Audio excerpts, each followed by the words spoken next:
According to the World Sports Encyclopedia, there are over 8,000 indigenous sports and sporting games in the world to this day.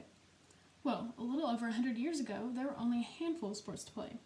I know, 100 years may seem like a super long time to you, but if you think about it, that's over 80 new sports that they made a year. So, let's take it back to the 1920s, or should I say, the golden age of sports. Now, the reason they called it the golden age of sports was due to the U.S. having a stronger economy for most of that decade.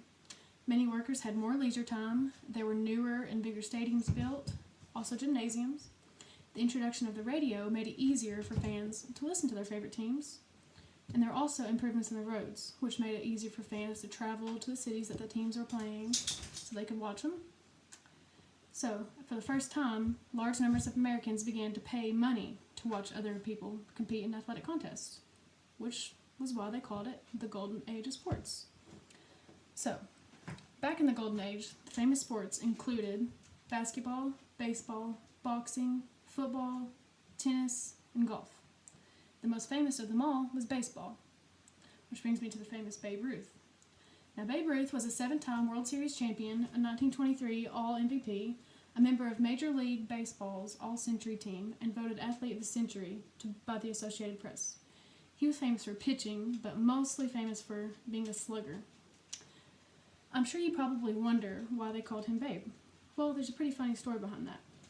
So back then, to play in the National League, you had to have a legal guardian sign for you.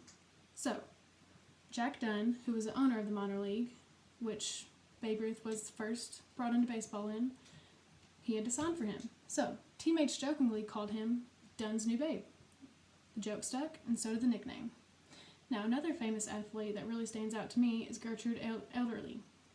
She was a competitive swimmer, also an Olympic champion and former world record holder in 5 events. On August 6, 1926, she became the first woman to swim across the English Channel. Now, among other nicknames, the press sometimes called her Queen of the Waves. Wouldn't you be glorified for a nickname like that? Now, here's why she was named the Queen of the Waves. Between 1921 and 1925, she held 29 national and world amateur swimming records. In 1922, she broke 7 world records in one day at Brighton Beach in New York. At the 1924 Olympic Games in Paris, she was a member of the U.S. team that won a gold medal in the 4-ton meter freestyle relay. Now, if you're a sports fanatic like I am, you'd bow down for her. Now, enough about all the good and happy from the Golden Age.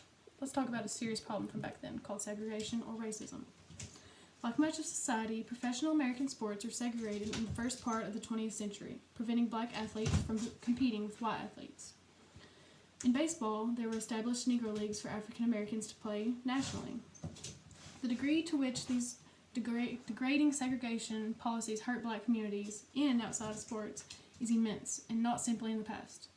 These official policies, explicit at the time, have affected communities in ways which have persisted through generations, and still exist, generally, more explicit, racially segregated professional leagues. Or from some other factor, like lingering racist stereotypes, there are still today glaring discrepancies in the number of black coaches, officials, and administrators, as compared with both players and society in general. Much more work is needed in the fight these past old, yet ever-persistent racist and segregating policies. But luckily, thanks to a man named Jackie Robinson, who was the first man to play on an all-white team, thanks to him, it is slowly being put to an end. Thank God for him.